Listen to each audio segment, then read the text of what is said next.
ठीक है प्यारे साथियों, एक बार फिर आप सभी का निधि क्लासेस में दिल से स्वागत है। आज जो मुख्य टॉपिक होगा, आज आपका दम देखने वाली बात होगी। आज आपका टेस्ट होगा मेरे भाई। क्या होगा आज आपका टेस्ट? जो टेस्ट होगा आपके क्वेश्चन होंगे, 20 से 25 क्वेश्चन होंगे और आपको उन्हें अटेम्प्ट करना है। आपको देखो इतिहास, आपके संविधान से संबंधित क्वेश्चन होंगे और हर एग्जाम के लिए महत्वपूर्ण होंगे। जैसे क्वेश्चन नंबर 1 देखिए, क्वेश्चन नंबर 1 दिख रहा होगा आपको। क्वेश्चन नंबर 1 में कहता है कि भारतीय संविधान के किस भाग में नागरिकों को मौलिक अधिकार का उल्लेख किया गया? सीधी सच्ची बात है, यह बात पूछी जाती है कि मौलिक अधिकार किस भाग में रखे जाते हैं संविधान के। तो आपको पता होगा पहले का आंसर क्या हो जाता है, किस भाग में? भाग 3 में आपको पता होगा मौलिक अधिकार रखे जाते हैं। यदि मौलिक अधिकार को उद्ग्रहण की बात करें, मौलिक अधिकार लिए कहां से जाते हैं? फंडामेंटल राइट्स जो होते हैं आपके, वो कहां से लिए जाते हैं? अमेरिकी संविधान से। कौन से भाई? बिल ऑफ राइट्स कहते हैं अमेरिका के संविधान में, वहां से मौलिक अधिकार लिए जाते हैं। तो भाग 3 कहां पर बैठा है जाकर के? ऑप्शन नंबर डी में जाकर के। ऑप्शन नंबर डी आपका सही जाता है। क्वेश्चन नंबर 2 देखिए। क्वेश्चन नंबर 2 क्या कहता है जी? निम्नलिखित में से कौन सा मूल अधिकार भारतीय संविधान के नागरिकों को नहीं प्रदान किया गया? क्वेश्चन नंबर 2 दिख रहा होगा आपको, देखना क्या बोलता है कि कौन सा मौलिक अधिकार भारतीय संविधान ने नागरिकों को प्राप्त नहीं किया।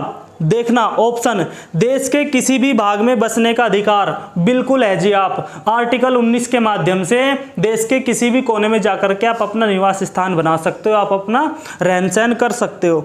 लिंग समानता का अधिकार, मतलब कहने का जेंडर वाली बात आती है, वहां पर समानता का अधिकार तो आपको दिया ही है, किसी के साथ कोई भेदभाव नहीं होगा जेंडर के आधार पर, कोई मेल हो फीमेल हो या कुछ भी हो, कोई फर्क नहीं पड़ता। इसके बाद सूचना का अधिकार, आरटीआई तो आपको पता ही है, आर्टिकल 19 में बहुत बात है सूचना का अधिकार देना। शोषण के विरुद्ध अधिकार, अच्छा कौन सा प्रदान नहीं किया गया? अच्छा ये आरटीआई में आता है, सूचना का अधिकार, सॉरी सूचना का अधिकार जो होगा इसमें सही आंसर जाएगा आपका।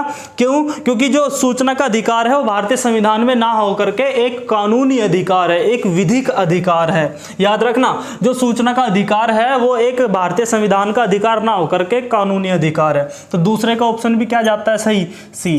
क्वेश्चन नंबर 3 देखिए भाई, 3 क्या है? 3 लगा दीजिए। क्वेश्चन नंबर 3 दिख रहा होगा आपको। निम्नलिखित में से किस अनुच्छेद में समानता का अधिकार का प्रावधान है? समानता का अधिकार पूछा आपसे, है ना? किस अनुच्छेद में समानता का अधिकार है? देखो ऑप्शन है 14, 19, 20 और 21, है ना? देखो एक बार ध्यान से समझना, किस अनुच्छेद में समानता के अधिकार की बात की जाती है? इक्वलिटी की बात की जाती है, विधि के समक्ष समता और विधि का समान संरक्षण। आर्टिकल 14 में आपके साथ समानता का अधिकार। देखो आर्टिकल 19 की बात करें तो 19 में आपको वाक एवं अभिव्यक्ति की स्वतंत्रता होती है, घूमने की स्वतंत्रता होती है, कहीं भी निवास करने की स्वतंत्रता होती है। आर्टिकल 20 में आपको कुछ दंड दिए जाएंगे और उन दंडों में संरक्षण की आपको स्वतंत्रता होती है। आर्टिकल 21 की बात करें तो राइट टू लाइफ, जीने का अधिकार दिया जाता है। तो यदि आप समानता की बात करते हैं कि समानता का अधिकार का प्रावधान किस अनुच्छेद में आता है? अनुच्छेद ए में आता है जी, ऑप्शन नंबर ए में। और आर्टिकल आपका कौन सा जाएगा?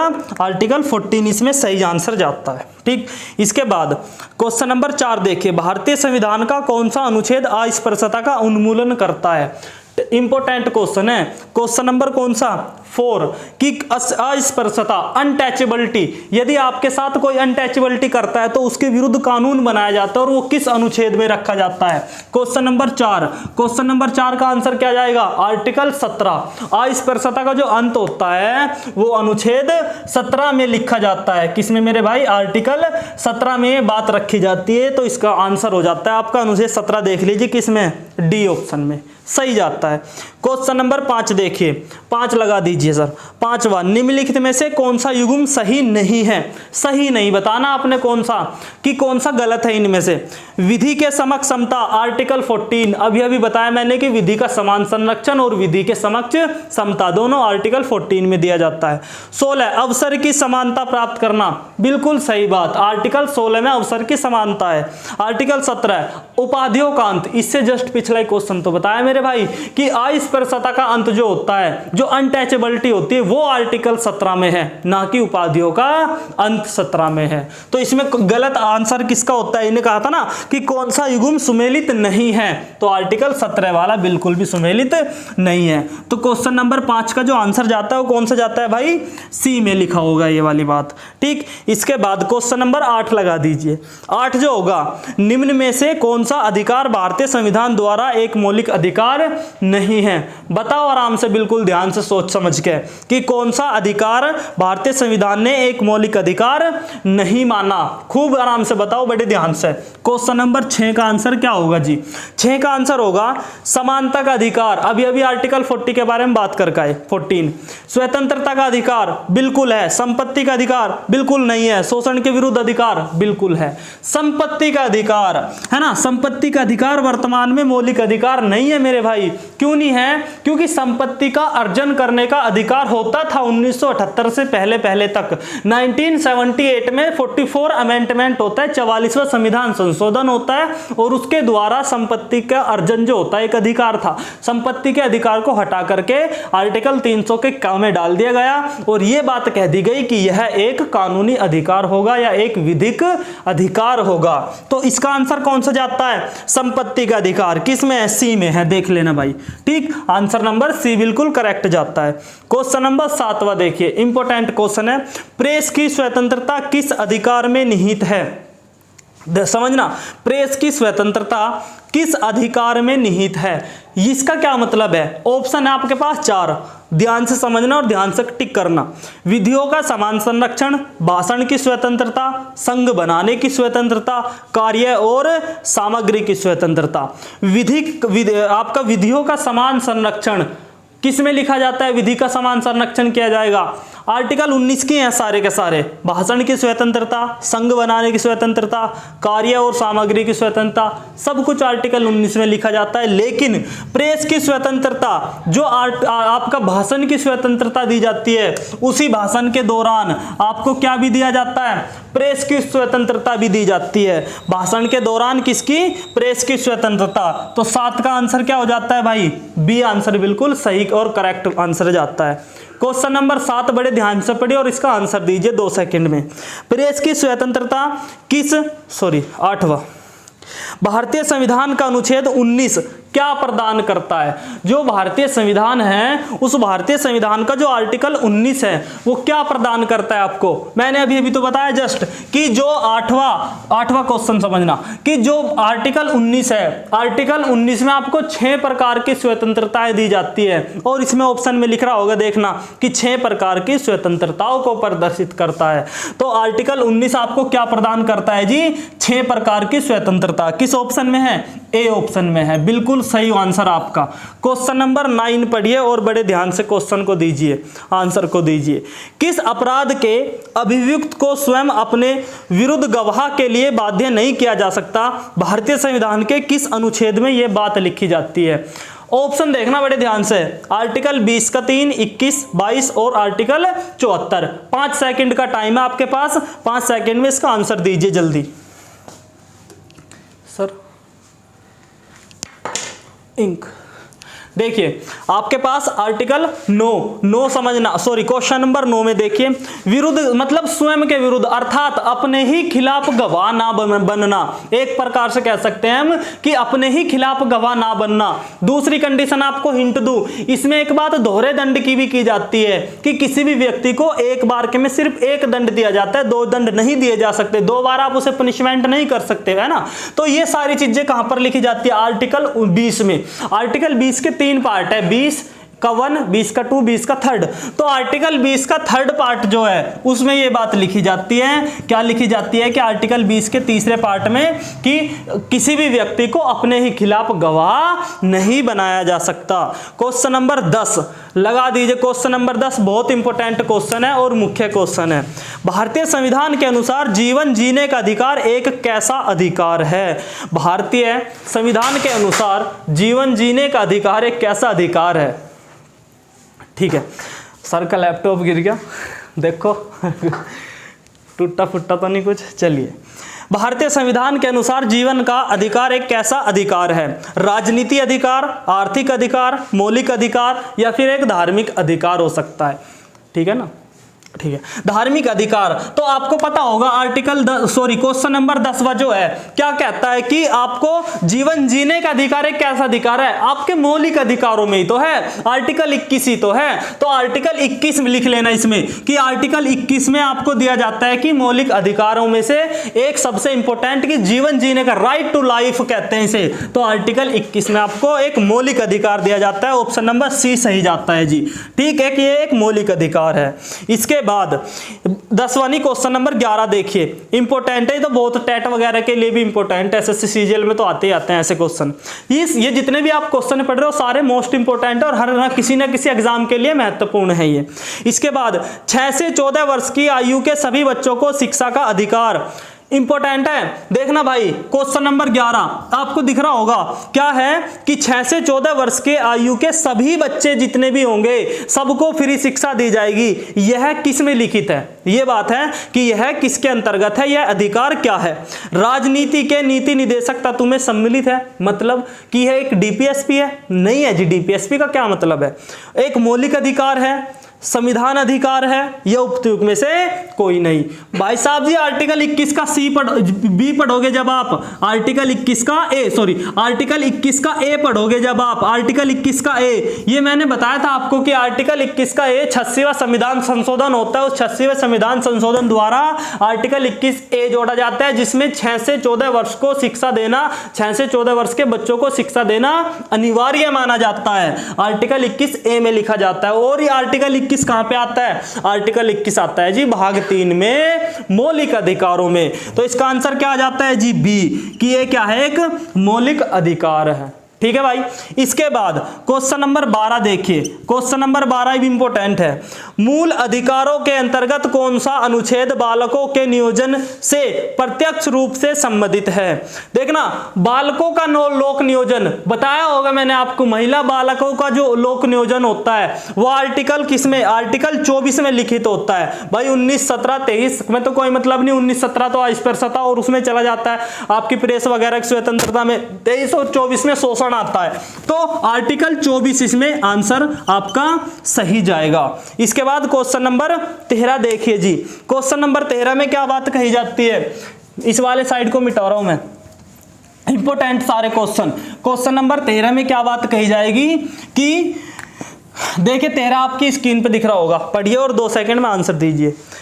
किसी धर्म विशेष के संवर्ध के लिए करों के भुगतान की अनिवार्यता के मुक्त में गारंटी की किस अनुच्छेद द्वारा दी जाती है? इसका क्या मतलब है जी? इसका मतलब है कि जो आपका धर्म से संबंधित आप कोई भी कार्य करते हो उसमें जो टैक्स होगा, मैंने एक दिन पढ़ाया था आपको, ये वीडियो भी डली हुई है सारी मेरी मौलिक अधिकारों की। तो जो टैक्स फ्री सारी चीजें होंगी, जो मंदिर वगैरह बनेंगे या धर्म से संबंधित जो भी काम होगा वो बिल्कुल टैक्स फ्री होगा। किस अनुच्छेद में लिखा जाता है जी? अनुच्छेद 27 में लिखा जाता है। तो 13 का आंसर क्या आ गया? आर्टिकल 27। और आर्टिकल 27 किस में है भाई? आर्टिकल 27 सी ऑप्शन में सही जाता है बिल्कुल। क्वेश्चन नंबर 14, रिक्त स्थान की पूर्ति कीजिए। इंपॉर्टेंट है कि कर्तव्य को बाधित करते हैं। जो आपके अधिकार हैं वो क्या आपके जितने भी कर्तव्य हैं उन पर कोई बाधा लगाते हैं, उनको रोकते हैं? दूसरी बात, जो कर्तव्य हैं अधिकार हैं उनको अनुदेश देते हैं, उनको कोई आदेश देने का काम करते हैं कर्तव्यों को, जो आपके अधिकार हैं? बिल्कुल। देखते हैं सही है गलत है। इसके बाद इसने कहा कि जो अधिकार हैं वो कर्तव्यों में निहित होते हैं। ये तो बिल्कुल सरासर गलत बात है कि कर्तव्य में तो आपके अधिकार है ही नहीं। कर्तव्य अलग चीज है बिल्कुल और मौलिक अधिकार अलग चीज है। अधिकार कर्तव्यों का विरोध करते हैं, ये भी सरासर गलत बात है। आपके जो मौलिक अधिकार हैं वो आपके कर्तव्यों का विरोध नहीं करते, है ना? तो इसमें ऑप्शन बी सही जाता है बिल्कुल। क्या कहता है कि जो अधिकार होंगे वो कर्तव्यों को अनुदेशित करते हैं, बिल्कुल करते हैं। जो आपके कर्तव्य होंगे वो आपको कुछ ना कुछ आदेश देंगे अच्छे कार्य करने के लिए कि आप राज्य के लिए ये काम करिए, वो काम करिए, आपके कर्तव्य हो सकते हैं। तो क्वेश्चन नंबर 14 का आंसर जाता है बी सही बच्चा। ठीक बात। क्वेश्चन नंबर 15 देखिए, इंपॉर्टेंट क्वेश्चन है। मूल अधिकारों से संबंधित विवाद निम्नलिखित में से कौन सा है? इंपॉर्टेंट है क्वेश्चन नंबर 15। मूल अधिकारों से संबंधित जो विवाद होगा वो इनमें से कौन सा होगा?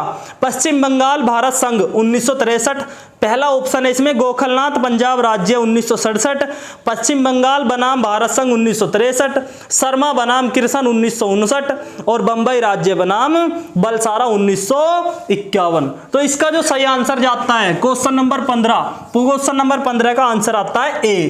तो इसमें जो गोखलनाथ, जो आपका गोलखनाथ बनाम पंजाब राज्य 1967 है, ये एक मौलिक अधिकार अर्थात फंडामेंटल राइट से संबंधित एक केस था। और इस केस में मैंने ये वाला केस डीप भी पढ़ा रखा, आपको वीडियो में देखना, आप जरूर पढ़ा रखा है मैंने, ये वाला सारी चीजें पढ़ा रखी है आपको। क्वेश्चन नंबर 16 देखिए, 16 5 सेकंड। निम्नलिखित में से कौन सा मूल अधिकार विदेशी नागरिकों को प्राप्त नहीं है? विदेशियों को प्राप्त नहीं है, केवल आपको प्राप्त है, भारत के नागरिकों को प्राप्त है। कौन सा है जी? विधि के समक्ष समता। अच्छा, कानून के अंतर्गत आप लोग सब समान हो, तो भाई ये तो सबको प्राप्त है ना, आपको भी और विदेशियों को भी। दूसरी बात, अभिव्यक्ति की स्वतंत्रता, कुछ भी पहनने की स्वतंत्रता। अभिव्यक्ति मतलब अपने आप को प्रस्तुत करने की स्वतंत्रता, ये विदेशियों को प्राप्त नहीं है। इसका ऑप्शन भी यही सही जाता है। इसके बाद प्राण व दैहिक स्वतंत्रता का अधिकार, प्राण और दैहिक का तो सबको होना चाहिए, प्राण बचाने का अधिकार और अपना शरीर बचाने का अधिकार तो सबको होना चाहिए। शोषण के विरुद्ध अधिकार, किसी का शोषण नहीं कर सकते आप, ये भी अधिकार सबको होता है। तो कौन सा ऑप्शन जाता है इसमें? अभिव्यक्ति की स्वतंत्रता का अधिकार। यदि आप अभिव्यक्त, अपने आप को कैसे अभिव्यक्त कर रहे हो, ये और सिर्फ आप लोगों को प्राप्त है, किसी और को प्राप्त नहीं है। तो ऑप्शन नंबर 20 का भी सही जाता है, बिल्कुल ठीक। क्वेश्चन नंबर 17 देखिए, 17 लगा दीजिए सर। क्वेश्चन नंबर 17 दिखाई दे रहा होगा आपको, इंपॉर्टेंट क्वेश्चन है। अल्पसंख्यकों के हितों की सुरक्षा पर किन अनुच्छेदों ने प्रावधान किया गया? जो आपके अल्पसंख्यक होते हैं उनके हितों की सुरक्षा के लिए किस अनुच्छेद में प्रावधान किया गया? मोस्ट इंपोर्टेंट आर्टिकल बनेगा इसका। अनुच्छेद ऑप्शन देखिए, 14, 19, 29 और 32। 14, 19, 29 और 32। 5 सेकंड करिए। देखिए, गेम खेल लो क्वेश्चनों के साथ। देखो, आर्टिकल 14 लगाओ, अगर हमारे याद नहीं आ रहा तो आर्टिकल 14 लगाओ। समानता का उस आपका आर्टिकल 14 में क्या है? आपका विधि के समक्ष समता और विधि का समान संरक्षण। 19 में राइट टू लाइफ, 32 में संवैधानिक उपचारों का अधिकार। एक ही बचता है आपका आर्टिकल 29, यही सही जाता है। तो क्वेश्चन नंबर 17 में आर्टिकल 29 किस ऑप्शन में है? सी ऑप्शन में है, बिल्कुल सही जवाब भाई।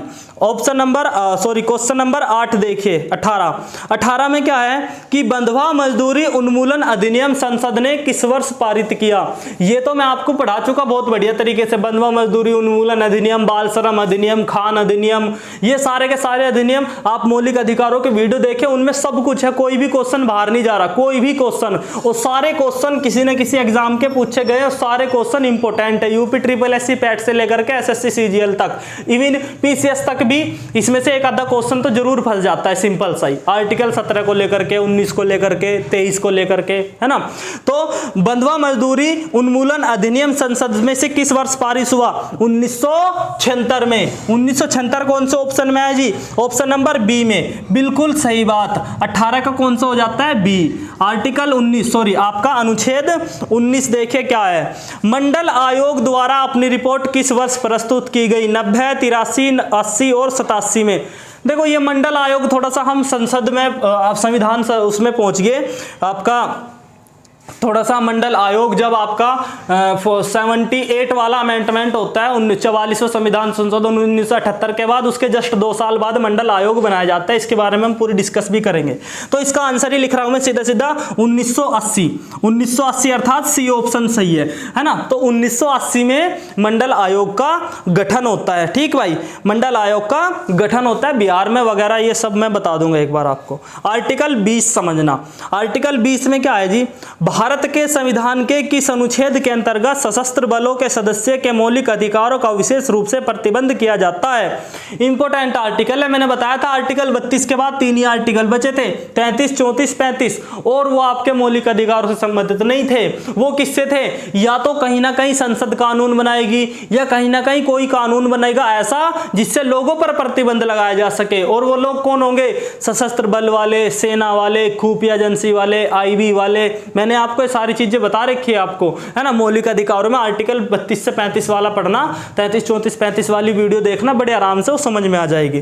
ठीक, तो ऑप्शन नंबर 1 21, बी 25, 33 और 19। अभी तो बताया जस्ट 33, 34, 35 में बात है, तो आर्टिकल 33 इसका सही आंसर जाता है। क्वेश्चन नंबर 20 का बिल्कुल सही आंसर कौन सा जाता है जी? सी ऑप्शन बिल्कुल ओके जाता है, सी ऑप्शन बिल्कुल करेक्ट जाता है। क्वेश्चन नंबर 21 देखिए, मौलिक अधिकार किसके द्वारा निलंबित किए जा सकते हैं? मोस्ट इंपोर्टेंट क्वेश्चन है भाई कि मौलिक अधिकार किसके द्वारा निलंबित किए जाते हैं। इसी से मिलता जुलता एक क्वेश्चन और होता है कि मौलिक अधिकार किसके द्वारा संरक्षित किए जाते हैं। इसने पूछ लिया उल्टी बात, इसने क्या कही कि मौलिक अधिकार किसके द्वारा निलंबित किए जाएंगे। पहला ऑप्शन राज्यपाल, दूसरा राष्ट्रपति, तीसरा विधि मंत्री और चौथा प्रधानमंत्री। सोच समझ के को आंसर देना, इंपॉर्टेंट क्वेश्चन है। राज्यपाल का तो कोई सीन ही नहीं है, अपना वो राज्य में बैठे हुए हैं। विधि मंत्री, कानून मंत्री जो होता है, क्या वो आपके अधिकार छीन सकता है? नहीं छीन सकता, निलंबित नहीं कर सकता। प्रधानमंत्री कर सकता है? नहीं कर सकता, क्योंकि प्रधानमंत्री से भी ऊपर है कोई व्यक्ति, राष्ट्रपति। तो बिल्कुल जी, भारत का सर्वोच्च व्यक्ति होता है आपका क्वेश्चन नंबर 21 का राष्ट्रपति, इसमें सही आंसर जाता है। क्वेश्चन नंबर आपका 21 का बी आंसर इसमें बिल्कुल ओके जाता है, करेक्ट जाता है। अच्छा, ये भी पूछ लिया जाता है कि कब कब मौलिक अधिकारों का संरक्षण निलंबन राष्ट्रपति करता है। तो एक तो 58 और 59, एक तो आर्टिकल 358 और एक आर्टिकल 359 के दौरान आपके मौलिक अधिकारों का निलंबन कौन, सिर्फ और सिर्फ कौन करेगा? राष्ट्रपति करता है। और 59 और 58 में क्या लिखा जाता है? इमरजेंसी, आपातकालीन उपबंधों से संबंधित है ये आर्टिकल, इनके माध्यम से आपके खत्म किए जा सकते हैं। आर्टिकल क्वेश्चन नंबर 22 देखिए, क्वेश्चन नंबर 22 क्या है? इंपोर्टेंट क्वेश्चन है। क्वेश्चन नंबर 22 में क्या होगा कि निम्नलिखित में से किसको संविधान द्वारा मौलिक अधिकारों का संरक्षण की शक्ति दी? अभी तो बताया कि मौलिक अधिकारों का संरक्षक कौन करता है। क्वेश्चन नंबर 22 में मौलिक अधिकार जो होते हैं उनका संरक्षक किसे माना जाता है? आप देखो ऑप्शनों में पहुंचो, आपके मौलिक अधिकारों का हनन हो गया तो आप कहां पहुंचोगे? भारत के सभी न्यायालयों में पहुंचोगे।